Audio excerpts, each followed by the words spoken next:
சில கட்சிகள்லாம் இப்ப புதுசு புதுசா வந்திருக்கு. கொள்கைனா என்னன்னு கேக்குறான். அவனுக்கு என்னன்னு தெரியல கொள்கைனா.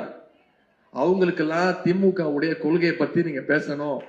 இந்த மாநிலத்துடைய உரிமைக்காக, நம்முடைய தமிழ் மொழிக்காக எவ்வளவு போராட்டம் பண்ணிருக்கிறோம், எவ்வளவு உயர் தியாகம் பண்ணிருக்கிறோம். நமக்கு கொள்கை இல்லையா? பிறப்புக்கும் எல்லா உயிருக்கும்னு ஒரு அடிப்படை கோட்பாட்டை நம்ம கட்சியினுடைய ஒரு முக்கிய கோட்பாட்டை அறிவிச்ச நமக்கு கொள்கை இல்லையா? எல்லாருக்கும் எல்லாமும் கிடைக்கணும், சமூக நீதி கிடைக்கணும். அந்த சமூக நீதி உண்மையான சமூக நீதியா இருக்கணும். சாதி வாரி கணக்கெடுப்பு நடத்தணும்னு ரொம்ப ஸ்ட்ராங்கா சொன்ன நமக்கு கொள்கை இல்லையா? CAA அறிவிச்சதுக்கு அப்புறம் அப்ப நம்ம கட்சி ஆரம்பிக்கிறதுக்கு முன்னாடியே எதிர்த்த நமக்கு கொள்கை இல்லையா?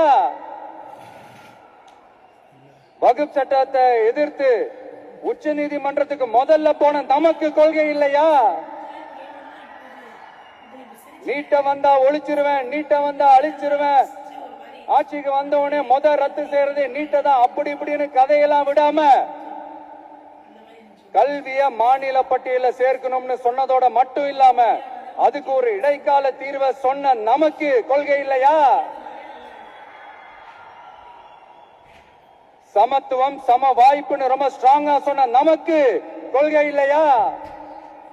இப்படி கொள்கையை வெறும் பேச்சுல மட்டுமே பேசிக்கிட்டு எல்லா கொள்கையும் அண்டர் கிரவுண்ட்ல அடக்கி வச்சுக்கிட்டு என்னமோ இவங்களுக்கு மட்டும்தான் எல்லா கொள்கையும் குத்தகைக்கு எடுத்த மாதிரி.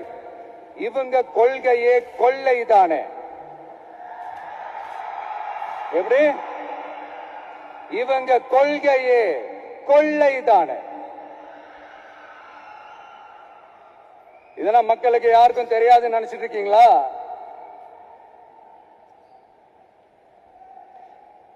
எங்க கட்சி ஒன்றும் சங்கரமடம் இல்லைன்னு சொன்னது யாரு? யார் சொன்னாங்க? ஏன் சொன்னாங்க? எதுக்கு சொன்னாங்க? இப்ப உங்க கட்சியில என்ன நடந்துகிட்டு இருக்குது அதையும் கொஞ்சம் யோசிச்சு பாருங்க, இதையும் கொஞ்சம் யோசிச்சு பாருங்க. அதனால பாப்பா, பவள விழா பாப்பா, நீ பாசாங்கு காட்டாத பாப்பா. நீ நல்லவர்கள் போல் நடிப்பதை பார்த்து நாடே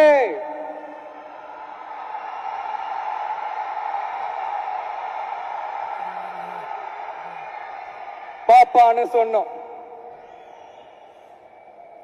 அப்ப கூட பாத்தீங்கன்னா பாப்பான்றது ரொம்ப ஆசையா பாசமா சாப்பிட்டாதான் சொன்னோம். அதையே நீங்க அதிர்ச்சியா எடுத்துக்கிட்டீங்கன்னா அதுக்கு நாங்க என்ன பண்றது?